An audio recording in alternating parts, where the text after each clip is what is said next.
പരിശുദ്ധ കുർബാന അനുഭവം ആവുന്നില്ല. ഒത്തിരി പേരുടെ പ്രയാസമാണ്. കുർബാനയ്ക്ക് ഒരു അനുഭവം കിട്ടുന്നില്ല, കുർബാന അർപ്പിക്കാൻ ഒരു ആഗ്രഹം കിട്ടുന്നില്ല, കുർബാനയ്ക്ക് ഭയങ്കര വരണ്ട് വരികയാണ്, കുർബാനയ്ക്ക് വരുന്ന സമയത്ത് ഭയങ്കര ക്ഷീണം വരികയാണ്, മടുപ്പ് വരികയാണ്, കുർബാനയ്ക്ക് പോകാൻ തോന്നുന്നില്ല.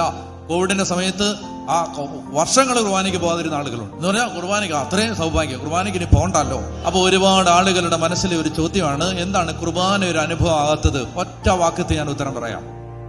ഈ ലോകത്തിന് വേണ്ടി ദൈവത്തെ അന്വേഷിച്ച ഒരു മനുഷ്യനും ഈ അൾത്താരയിൽ അർപ്പിക്കപ്പെടുന്ന യേശുവിന്റെ ശരീര രക്തങ്ങൾ ഒരനുഭവമായി മാറില്ല. ഈ ലോകത്തെ നേട്ടത്തിന് വേണ്ടി ദൈവത്തെ അന്വേഷിച്ച ഒരു മനുഷ്യനും, ഈ ലോകത്തിന് വേണ്ടി മാത്രം ക്രിസ്തുവിൽ പ്രത്യാശ വച്ചിരിക്കുന്ന ഒരു മനുഷ്യനും അൾത്താരയിൽ കീറി മുറിക്കപ്പെടുന്ന യേശുവിന്റെ ശരീര രക്തങ്ങളുടെ അതിലൂടെ ഒഴുകി ഇറങ്ങുന്ന ദൈവസ്നേഹം മനസ്സിലാക്കാൻ പറ്റില്ല. ഈ ലോകത്തിനപ്പുറത്തൊരു ജീവിതം ഉണ്ടെന്ന കാഴ്ച കിട്ടാത്തൊരു മനുഷ്യന് സഭയിലെ ഒരു പ്രാർത്ഥനാ രീതിയുടെയും ആഴമുള്ള ദൈവാനുഭവം കിട്ടില്ല.